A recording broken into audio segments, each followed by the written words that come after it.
بسم اللہ الرحمن الرحیم۔ السلام علیکم ناظرین، کسٹم واچ کے ساتھ میں ہوں شاہد غزالی۔ آج ہمارے ساتھ ہمارے مہمان ہیں ملک کے سینئر صحافی جو روزنامہ نوائے وقت کے 40 سال سے سینئر نیوز ایڈیٹر رہے، اب وہاں سے ریٹائر ہو گئے۔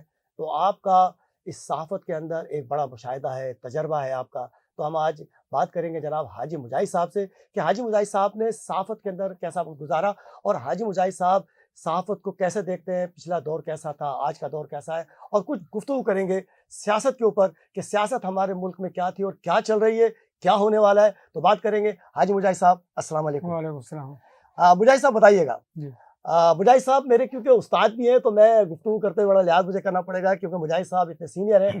آپ نے 1986 میں صحافت میں گولڈ میڈل بھی لیا، اور اس حوالے سے ان کے جو تعلقات حوالے سے، کیونکہ وہ نیوز ڈیسک میں ہوتے تھے، سینئر نیوز ایڈیٹر تھے، تو ان کا جو انداز جو تھا وہ ہمارے لیے بڑا قابل قدر رہا، ہمیشہ ہماری رہنمائی کی۔ تو مجاہد صاحب بتائیے کہ صحافت کی اگر میں اصولوں کی بات کروں جی کہ ایک صحافت آج ہو رہی ہے، جی یعنی ہمارے جو ینگ بچے کر رہے جی ہیں، ایک صحافت آپ کا دور تھا جب آپ جوان تھے، جی ینگ تھے۔ جی تو پہلے مجھے بتائیے کچھ اپنا تھوڑا واقعہ کہ صحافت میں آپ کی آمد کیسے ہوئی، یعنی نوائے وقت میں آنے سے پہلے آپ کیا کر رہے تھے، جی نوائے وقت میں آ کے آپ نے کیسا عرصہ جی گزارا، جی اور آپ نے کیا تبدیلیاں دیکھی اس دور کے اندر کہ صحافت کا عروج کیا تھا اور صحافت پھر آہستہ آہستہ کیسے نیچے آئی؟ جی شاہد بھائی، بسم اللہ الرحمن الرحیم۔ شاہد بھائی، میں 77 میں ہمارے استاد تھے ظہور حسن بھوپالی صاحب، انہوں نے ہفت روزہ افق نکالا تو انہوں نے مجھے بلایا۔ پھر یہ ہے کہ میں ڈپٹی ایڈیٹر تھا وہاں، بھوپالی صاحب خود ایڈیٹر تھے تو میں ڈپٹی ایڈیٹر تھا، تقریباً سارا کام میں ہی سنبھالتا تھا۔ اس میں نوخیز انور صدیقی اور بھی ساتھی ہمارے ساتھ تھے۔ یہ نوائے وقت سے پہلے کا نوائے وقت سے 77 کی بات ہے، دسمبر 77۔ تو مجھے پہلے ہی ہفتے انہوں نے لاہور بھیج دیا کہ بھائی آپ نے انٹرویو کرنے علماء کے اور اشتہار لانے ہیں۔ تو میں مولانا عبدالستار خان نیازی صاحب کے گھر وہاں پہنچا، لکشمی بلڈنگ۔ اسی دن جو نا طاہر القادری کو نیازی صاحب نے جھنگ سے بلایا تھا، تو ہمیں وہ لے کے گئے میاں محمد شریف صاحب کے پاس، نواز شریف اور شہباز شریف کے والد صاحب کے پاس، ڈیوس روڈ پہ ان کے اتفاق فاؤنڈری کا دفتر تھا، وہاں لے گئے۔ تو جیسے ہی گاڑی رکی نا تو ان کے چوکیدار نے بتایا کہ نیازی صاحب آئے ہیں، کیونکہ ان کا ترا جو ہے نا وہ ترا امتیاز تھا۔ تو وہ آئے، ان کا نیازی صاحب کے انہوں نے ہاتھ چومے اور یہ کہا باقاعدہ کہ حضرت آپ مجھے فون کر دیتے میں خود حاضر ہو جاتا، آپ نے کیوں تکلیف کی؟ انہوں نے کہا نہیں، یہ جنگ سے میں نے طاہر القادری صاحب کو بلایا ہے اور یہ بھوپالی صاحب نے مجاہد کو کراچی سے بھیجا ہے تو آپ سے ملوانا تھا۔ تو انہوں نے مطلب فوری طور پہ، یعنی ابھی پہلا شمارہ افق کا نہیں آیا تھا کہ 6 مہینے کے اشتہار انہوں نے دے دیے مجھے، اور یہ کہا کہ 1 مہینہ پہلے بھوپالی صاحب سے کہنا کہ وہ جو ہے مجھے یاددہانی کا خط لکھ دیں گے تو پھر 1 سال کا میں اشتہار دے دوں گا۔ مطلب یہاں سے میرا آغاز ہوا دسمبر 77 میں۔ پھر 79 میں جب نوائے وقت نکلنے والا تھا تو میں نے آ کے انٹرویو دیا۔ انہی دنوں میں جنگ سٹی پیج پہ میں کام کر رہا تھا، منیر الدین منیر صاحب سٹی ایڈیٹر تھے اور مدنی صاحب ایگزیکٹو ایڈیٹر ہوتے تھے۔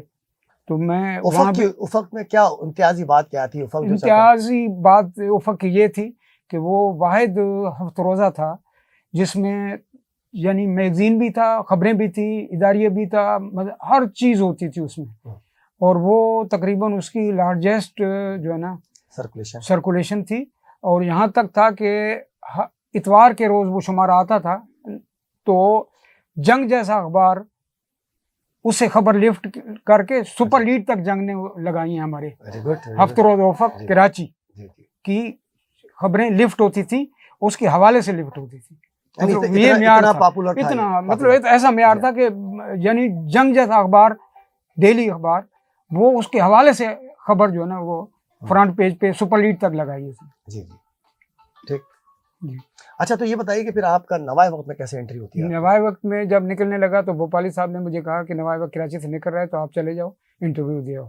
تو اس وقت ہمایوں ادیب صاحب تھے، تو ہمایوں ادیب صاحب پہلے ایڈیٹر تھے، تو میں یہاں گرو مندر پہ جو دفتر ہے وہاں گیا، میں نے انٹرویو دیا، انہوں نے 3 خبریں مجھے دیں کہ یہ ترجمہ کر دو، پھر میں ترجمہ کر کے وہ دیا۔ میں ان دنوں میں سٹی پیج پہ جنگ میں کام کر رہا تھا، منیر الدین منیر صاحب سٹی ایڈیٹر تھے، تو وہاں بھی مجھے لیٹر ملنے والا تھا۔ اسی دوران بھوپالی صاحب نے کہا کہ بھئی آپ انٹرویو کر کے دے کے آئے تھے تو آپ جا کے معلوم تو کرو کہ کیا ہوا نوائے وقت میں۔ میں آیا تو ہمایوں الدین صاحب نے کہا بھائی آپ کا تو رابطہ کوئی نہیں تھا, آپ کا تو ہو گیا ہے, تو آپ آؤ. میں نے بھوپالی صاحب سے پوچھا کہ ہو گیا ہے, تو انہوں نے کہا آپ جنگ چھوڑ دو, یہاں آپ کرو, آپ محنت کر لے وہ آگے بڑھ جاؤ. اچھا, پھر یہ سلسلہ آپ کا چل پڑا. تو اس کے بعد جب نوائے وقت کے اندر تو بڑے نامی گرامی ہمارے انتہائی سینئر صحافی بھی آپ کے ساتھ تھے, جس میں جناب صفدر صاحب بھی تھے ہمارے موجود. صفدر صاحب کے علاوہ بچر لغاری صاحب بھی موجود ہیں ابھی. لیکن ہمارے جو اس وقت یوسف خان صاحب جو ہمارے کراچی پریس کلب صدر بھی تھے, انتقال فرما گئے. تو ایسے نامی گرامی جتنے لوگ تھے وہ آپ کے ساتھ تھے. تو وہاں پہ ماحول کیا تھا, اور مالکان کا اور ہمارے جو ورکرز تھے وہاں کام کرنے, ان کا کیسا تعلق کیسا تھا اس زمانے میں؟ ہاں اس وقت تو ماحول بہت زیادہ, کوئی سیاست بھی نہیں ہوتی تھی, بہت اچھا ماحول تھا. پھر یہ ہے کہ میں شروع میں میگزین میں تھا, اس کے بعد میں نیوز ڈیسک پہ آیا, اس کے بعد میں جو ہے نا شفٹ انچارج بنا, پھر نیوز ایڈیٹر بنا. اس دوران جو ہے نا بہت سارے واقعات ہوئے. 40 سال کے اندر کوئی ایسا واقعہ جو آپ سمجھیں گے کہ ہمارے صحافی دوستوں کو معلوم ہونا چاہیے جو ان کی دلچسپی؟ ایک تو یہ تھا کہ اصولی صحافت کا ایک واقعہ میں بتاتا ہوں. ایک دفعہ عبد القدوس فائق صاحب ہمارے کامرس رپورٹر تھے, وہ ایک خبر لائے کہ ایک وفاقی وزیر ہیں خارجہ, ان کی کمپنی کا کنٹینر کے پی ٹی پہ پکڑا گیا ہے, جس میں سے منشیات برآمد ہوئی ہے. تو میں نظامی صاحب سے میری روزانہ بات ہوتی تھی خبروں کے حوالے سے, تو میں نے بتایا, تو انہوں نے کہا کہ آپ ایسا کرو کہ اس کی تصدیق کرو.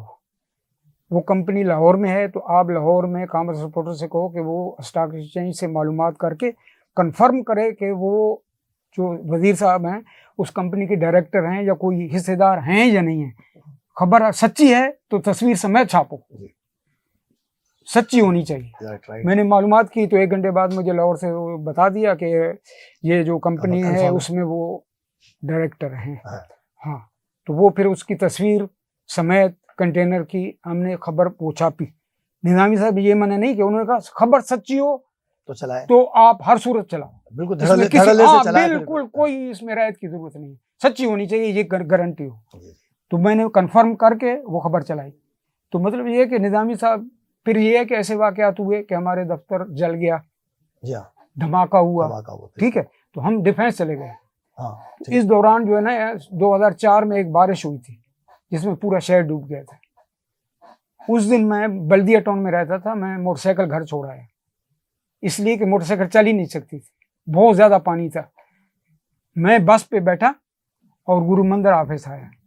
وہاں سے ہماری جو وین تھی نا وہ ایئرپورٹ سے بنڈل لاتی تھی اخباروں کے, پھر وہاں سے جو ہے نا ڈیفینس آفس جاتی تھی, اور کوئی ذریعہ نہیں تھا, پورے شہر میں پانی پانی تھا. تو میں جو ہے نا وہاں یہ دفتر انتظار کرتا رہا. پھر وین آئی, پھر اس میں دفتر جب پہنچا 9 بجے, وہاں رات کو 9 بجے ڈیسک پہ پہنچا, تو شاکر حسین اور سراج الدین قریشی یہ 2 سب ایڈیٹر بیٹھے تھے جو تازہ بھرتی ہوئے تھے, مطلب ان بیچاروں کو پتہ ہی نہیں تھا.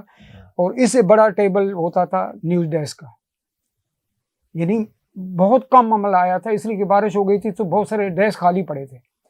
میں نے دیکھا تو پورے ڈیسک پہ جو ہے نا خبریں پھیلی ہوئی ہیں, وہ سمجھ ہی نہیں آ رہی ان بیچاروں کو, نئے تھے نا کہ بھائی کون سی خبر لینی ہے کون سی پھینکنی ہے. تو میں آگے ساری خبریں جمع کی, پھر میں نے اس کو کیا, پھر 8 صفحے کا اخبار 2:30 بجے کے بجائے 1:30 بجے تیار کر کے دے دیا. یہی آپ کی تجربہ تھا. اچھا یہ بتائیں مجاہد صاحب, یہ تو بڑا اچھا دور آپ نے بتایا, اس دور میں بڑا لوگ ایک دوسرے کو پسند بھی کرتے تھے, لائک کرتے تھے, سیاست نہیں تھی, ماحول تھا. لیکن کیا وجہ ہے کہ جب آپ کا جب لاسٹ آخری دور چل رہا تھا تو نوائے وقت پہ ایسا برا وقت کیوں آیا, کیسے آیا کہ نوائے وقت وہ نوائے وقت نہیں رہا, اور نوائے وقت کے بعد بھی لوگ آپ کچھ سمجھتے ہیں, خود ہی آپ نے دیکھا بہت سے لوگ رول گئے, تنخواہیں نہیں ملی, واجبات نہیں ملے. تو مختصر یہ بتا دیں کہ نوائے وقت کی پوزیشن کیوں پیدا ہوئی, اور کیا بہتری کے لیے کچھ کام ہوا ہے اس کے لیے کہ کچھ لوگوں کو داد رسی ہو جائے؟ اصل مسئلہ یہ تھا کہ نظامی صاحب کا جو نظریہ تھا وہ تحریک پاکستان اور نظریہ پاکستان سے منسلک تھا. اس لحاظ سے اخبار کی پالیسی تھی, وہ مطلب بڑے بڑے حکمرانوں کے ساتھ ڈٹ جاتے تھے. یہ نہیں ہوتا تھا کہ وہ کمپرومائز کرتے تھے, وہ تو ضیاء الحق کو سامنے سنا دیتے تھے کہ بھائی تمہارا کیا ہے. وہ مطلب بڑے بڑے آمروں کو بھی انہوں نے بھگتا ہے. وہ یہ نہیں کر سکتے کہ جو حکومت آ گئی اس کی پالیسی چلا لو, باقی کو وہ کر لو. لیکن نظامی صاحب کے بعد اصل میں پالیسی تبدیل ہو گئی. پھر یہ بھی پتہ نہیں ہے کہ بھائی کون لوگ کتنی قربانیاں دی ہیں لوگوں نے, وہ, اور پھر ماحول پورا تبدیل ہو گیا. پھر جب مطلب سینئر کی کوئی ریسپیکٹ نہیں, وہ بھی نہیں, ختم ہو گئی. کون کام کا ہے کون نہیں ہے وہ بھی ختم ہو گیا.